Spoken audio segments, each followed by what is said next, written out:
Good morning, y'all. Listen, let's chit chat for just a second. I was listening to Eric Thomas 1% challenge, and if I'm honest with y'all, it's good. I mean, it drops a lot of gems, and I'm thankful for the knowledge, the information that I'm getting from it, and definitely applying.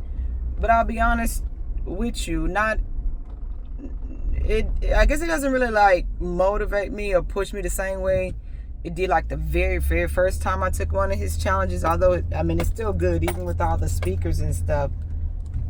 So I said all that to say, like, even if you listen to somebody or you're reading something and every word or everything that is being said or read doesn't like pierce you, continue pushing forward, because you don't know what drop of gold you're going to get from it that's really going to propel you. Like today, and this morning, and that's usually what happens with me. It's not even that what he's saying isn't something that wouldn't help me. It's because during the call, that's my drop-off time. That's the time that the call starts at 7 o'clock.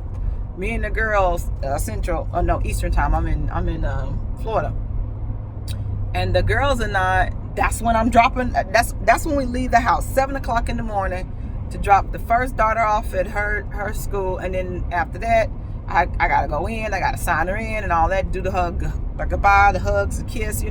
She's 3, and then I go to the second school with my older 2 daughters and drop them off. And usually that's just to have a good day.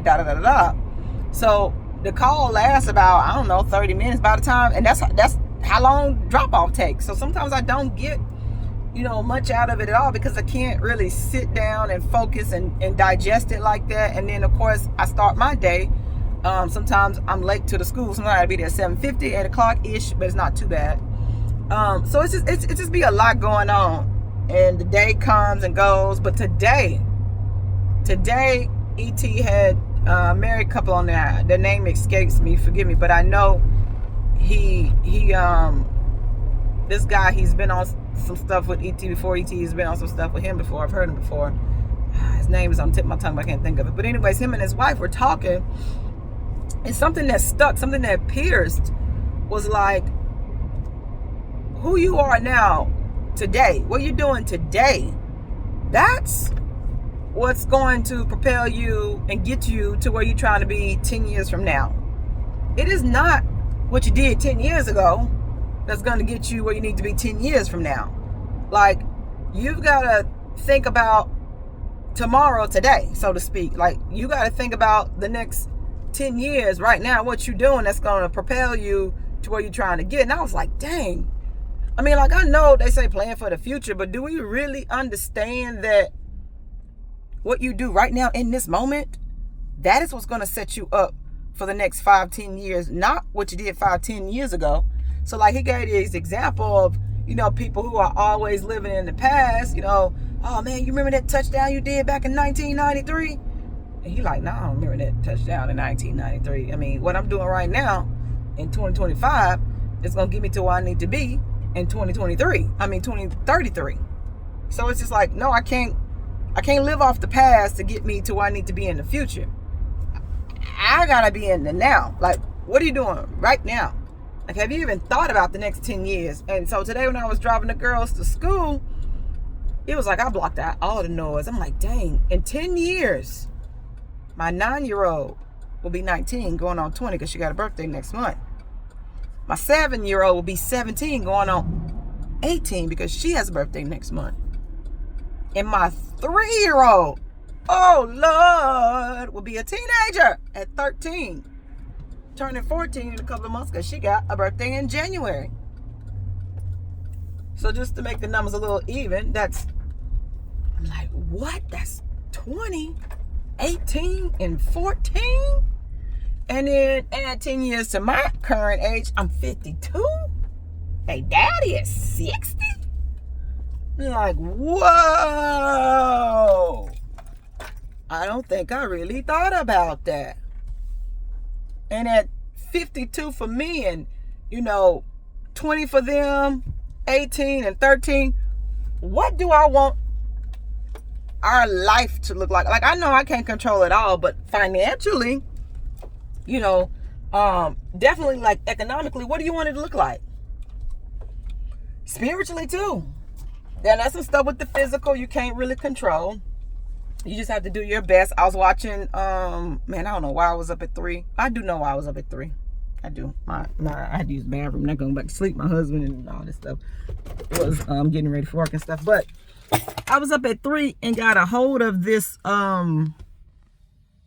article. And it was talking about this young girl at 16. She's 20 now. She went on a double date with some friends on one of those ATVs. And there was an accident. That's all I know. On the way back, there was an accident. And she couldn't feel nothing from the neck down when she woke up. Nothing from the neck down. And this girl was a cheerleader. Like she said in the article I was reading that she remembers flying through the air. And now she's restricted to a wheelchair. And man, it's just like you don't know. Like you can't really be like, oh yeah, she had no idea that was gonna happen and she would never walk again.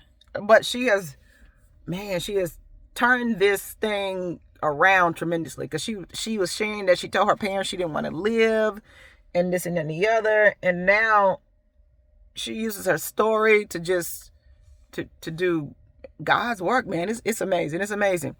But I said all that to say, you don't know. You can't be like, oh, in 10 years, you don't. The physical part is only so much of it we can control, but you want to set yourself up for your future today. Like start it like right now. Like, even if it's just a simple thought, man, in 10 years, what do I want? Because I'm 42 right now. And if I try to go back to 32, I really don't remember much. Like, I really, as far as planning, like at 32, is this where I plan to be?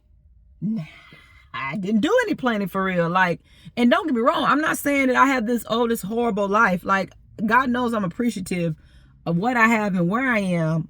But no, I wouldn't have picked being where I am right now. Like, I have 3 kids and we're in a 3-bedroom apartment. I love the apartment, I do, but it is not friendly, kid friendly. My kids be boom, boom, boom, boom, and we on the 4th floor, so it's like, definitely. So we going backwards. I'm like, yeah, we definitely would have bought a house. We did buy a house, but we sold the house because we left Alabama. So we would have bought another house by now. At least be renting one in Florida is not our forever home, right? And there would have been some things I would have done a whole lot differently. But I don't regret where I am now, because there's some stuff that I feel like if I did have it all together 10 years ago, it would have never been birthed. Like Miss Awesome came out of, y'all, I have to really just sit down one day and take the time. She came out of a dark moment in my life. Do you hear me? As awesome and as bright and as encouraging and motivational and bubbly and understanding as she is, she was not birthed out of that.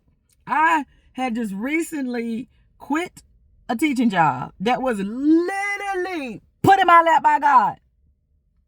Never been in the classroom before. Had no desire to be in one. And this job it fell into my lap, and I'm like, okay, I guess that's why God wanted me to move to Florida. And that's what got me to Florida. But when I was in that role, I was not ready. I was not prepared for what was about to happen.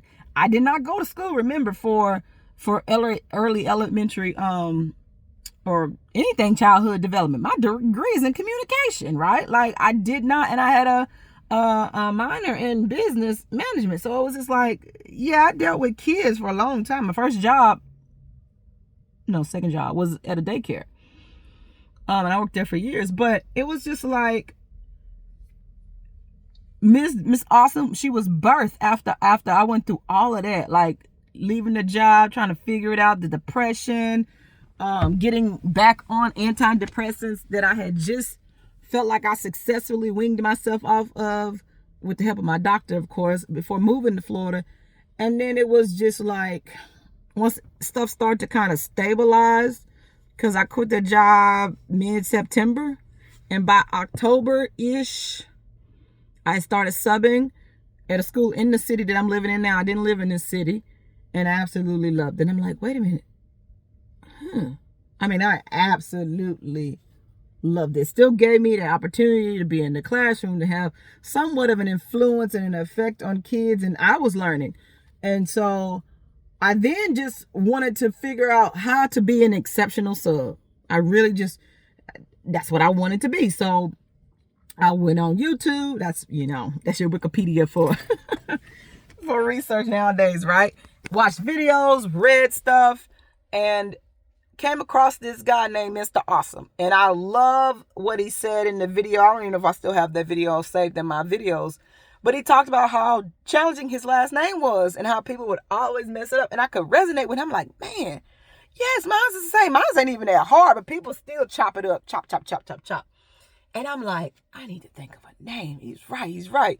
And switch it to that. And baby, his name was Mr. Awesome. I was like, oh, awesome. I don't know if y'all remember that movie. I think the Wayans brothers did it.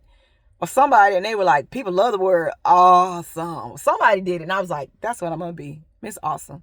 And I praise God for that moment, because that moment, I'm telling you, Miss Awesome would have never been birthed, not through me, if it wasn't for all of that hardship that I went through, man. With moving to Florida, taking that job, my head used to hurt so bad, y'all.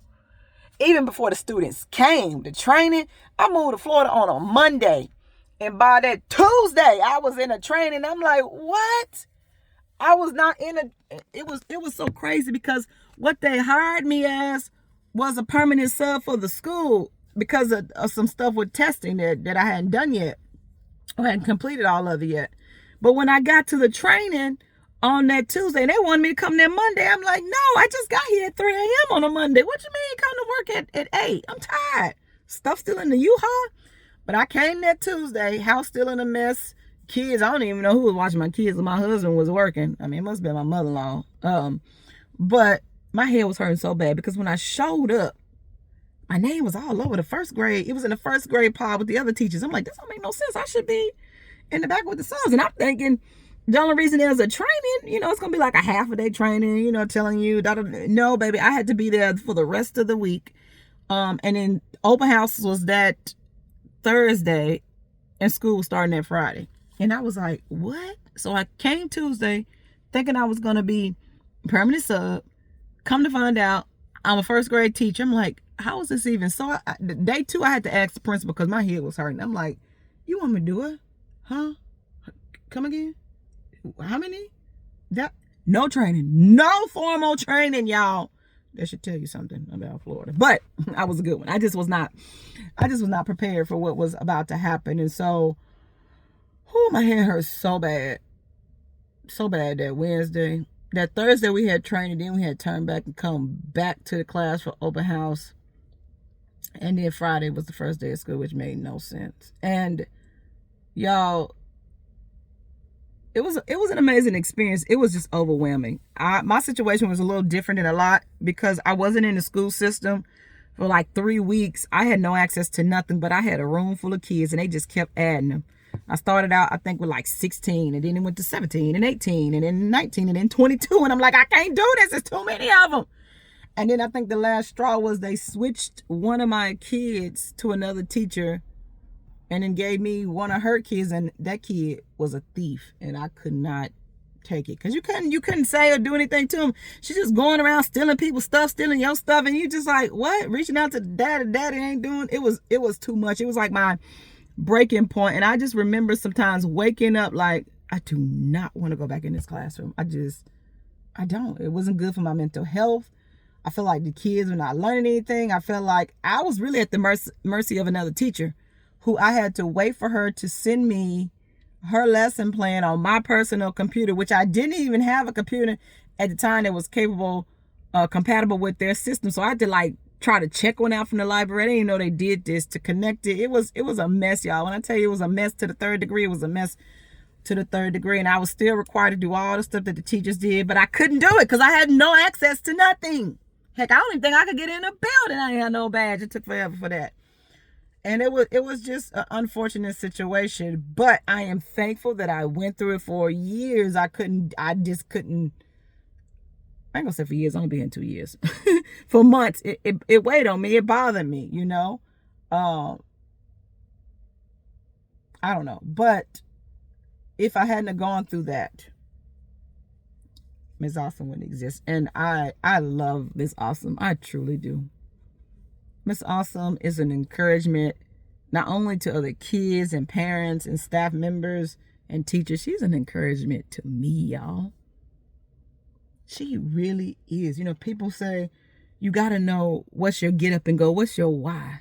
Yeah, we know we got to take care of our kids and all of that. But outside of God and my children, my family, it's Miss Awesome. It's what she is to the children that she has some sort of impact or influence over. Connection to. Just this, past 2 weeks? And it may not seem like a lot to y'all, but it's a tremendous amount to me. I want to say 3 of my former youth students. Before I moved the church I was at, it just messaged me and said, "Hey, Miss Awesome, my birthday is tomorrow." I'm like, what? One, I think, is 2 of them in 6th grade, and or maybe there's a 5th or 6th. And the other was actually the niece, her niece. Yeah, the niece is 16. The little niece it just turned 2. And her aunt, her aunt is 16. She called me and said, "Miss Awesome, you know, such birthday is tomorrow." And I'm like, what? Like, that meant the world to me, because some of them I haven't talked to in forever. And it wasn't even about a gift, because I'm not even there. I just shouted them out on this WhatsApp group we have. But you best believe when I see them, Miss Awesome gonna have something awesome for them, even if it's just a little notebook that I put my awesome spin on. So I'm gonna get off this thing because I'm 16 minutes in, 17 minutes in. I'm probably gonna put this on YouTube. But I just really felt impressed and encouraged to tell somebody, your tomorrow starts today. What you want it to look like, and then start working on that thing. Because mark my words, you're looking at the next best seller of children Christian books. The Miss Awesome book series. It's going to blow your mind. It's going to be blown off of shelves. It's going to make impact. It's going to have impact over so many children's lives, so many parents' lives, so many of the staff and teachers. I mean, God is about to really be God with this awesome book series. And I'm excited that little old me, he saw fit to allow me to help with this, because it's not me, y'all. It's all God. I may be the vessel, the hands and the feet, the eyes, so to speak, but it's all God. All right, y'all, have a good Tuesday. Bye.